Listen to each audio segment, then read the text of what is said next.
Welcome to Friendly Banjo Atheist. My name is Steve Boffman. Honest people are careful and scrupulous about how they present their academic credentials to the public. Ravi Zacharias, by stark contrast, has a demonstrated record of making stuff up, using it for as long as he can get away with it, and then withdrawing it when he gets caught. Here's my latest finding: the department that never existed.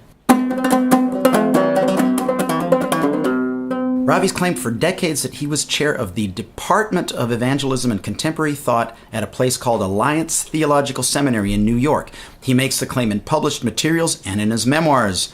The first thing that made me suspicious was that when I Googled Department of Evangelism and Contemporary Thought, the only results that came up referred to Ravi himself.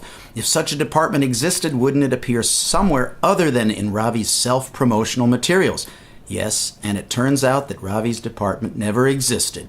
I hired a private investigator who visited the seminary. I also tracked down 2 professors from the time and one of Ravi's students, and I learned that Alliance Theological Seminary did not have departments at the time. It was too small. So right there we've caught Ravi in yet another deception, but it gets a lot worse. I contacted the human resources director at the seminary by email, and we later talked on the phone, and she told me that there was a story behind Ravi's negotiations with the seminary. Ravi's negotiated contractual title was Chair and Associate Professor of Evangelism, but she told me, and maybe she shouldn't have, that Ravi wanted the term contemporary thought in his contractual title, but that, quote, the president was concerned about how this would look to others, unquote. She said it was important to Mr. Zacharias to have that title, but that the president did not permit it.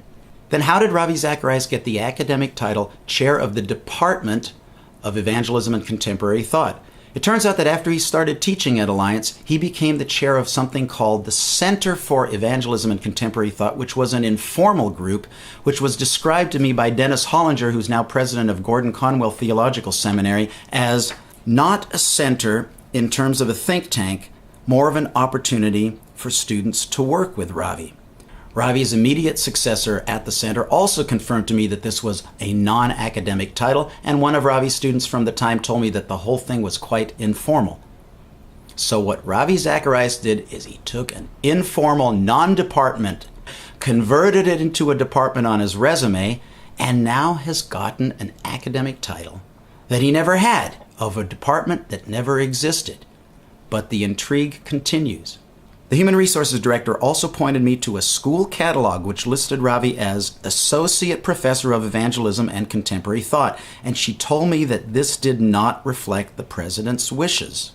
Unfortunately, as soon as the seminary learned that I was not a friendly inquirer, they stopped answering any more questions. It's also disappointing that the Christian Missionary Alliance, which owns and operates the seminary, refused to answer any questions. They wouldn't even tell me whether there was a department or not.